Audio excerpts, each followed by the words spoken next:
ja em coneixeu, sóc el David, sóc professor de l'escola, dels grans, d'ESO i de batxillerat, i també sóc l'autor de Les sabates esblanades, un llibre que deveu haver llegit, o esteu acabant de llegir, i que a mi m'hauria agradat molt venir a la classe per parlar amb vosaltres i que em diguéssiu què us havia semblat, si us havia agradat, si us ho havíeu passat bé, si hi havia alguna cosa que no l'havíeu entès, però, esclar, les coses han canviat una miqueta, estem confinats, ja ho sabeu, no podem sortir, no podem anar a l'escola, no podem estar amb els nostres amics, i jo tampoc no puc venir a explicar-vos el llibre. Així que he pensat fer aquest vídeo i explicar-vos una miqueta de què anava aquestes sabates esblanades, d'on va sortir la idea i què és el que volia amb aquest llibre. Mireu, jo quan escric llibres, normalment faig llibres per més grans.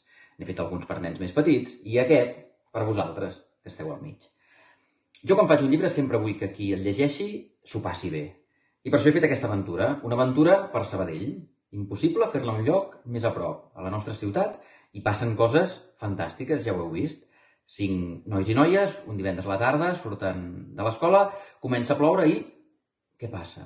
Van a parar 100 anys enrere i han de trobar la manera de tornar al Sabadell actual. Aquesta és la gran aventura. Volia que us ho passéssiu bé, però també volia que aprenguéssiu coses, perquè jo crec que llegint és una molt bona manera d'aprendre.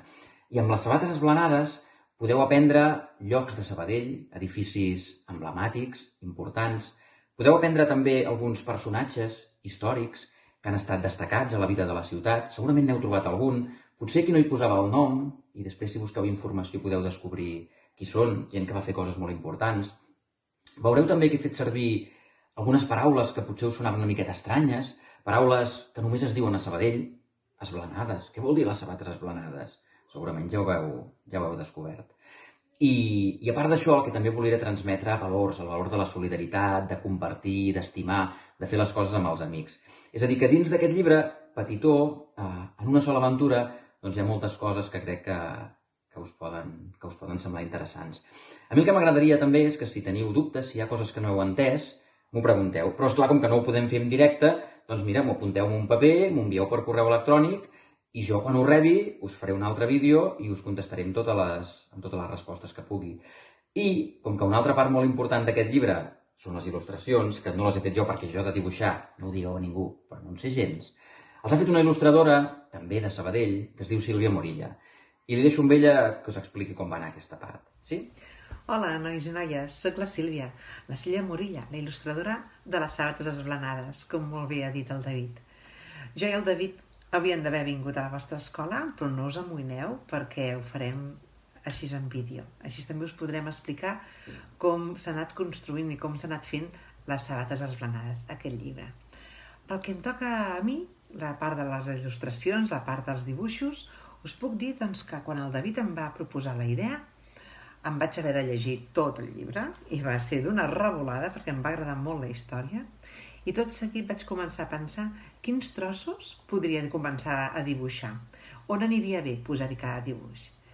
Tots els primers dibuixos que em van sortir, fins a 50, però a poc vaig haver d'anar eliminant i decidint quins podrien funcionar millor per aquesta història. Primer els vaig començar a dibuixar amb llapis. Primer tots els dibuixos estan fets amb llapis, paper, un llapis de punta negra, i som-hi, a dibuixar i a pensar en els personatges, amb els protagonistes. Aquí us estic ensenyant totes les mostres. Aquests són els originals, i en aquest cas també hem aprofitat els davants i els darreres, sí? I en mica, quan vas tenint la idea i el traç del dibuix, i et van sortint els personatges, i et va sortint el que vols dibuixar, doncs hi ha un segon pas, que va ser passar-lo a l'ordinador, per poder-los pintar.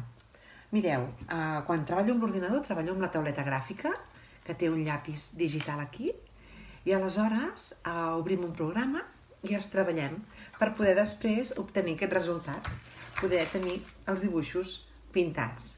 Aquest està pintat totalment en digital i aleshores es van construint així les històries i les imatges dels dibuixos. Les sabates esblanades, veureu que pràcticament a cada plana hi ha un dibuix en blanc i negre i després en trobareu uns 3 dibuixos acolorits.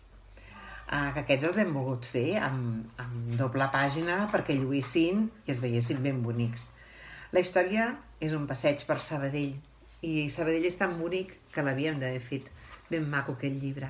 Jo espero que us agradi molt, que ara li envieu tots els dubtes que tingueu al David i a veure si després del confinament tenim l'oportunitat de conèixer-nos cara a cara. D'acord? Amb tot, jo us animo a dibuixar i us animo a il·lustrar històries, que encara que estiguem confinats, de segur que n'en sortiran moltes. Un petó ben gros i fins aviat. Esperem, doncs, que us hagi agradat molt el llibre i qualsevol pregunta me la feu arribar.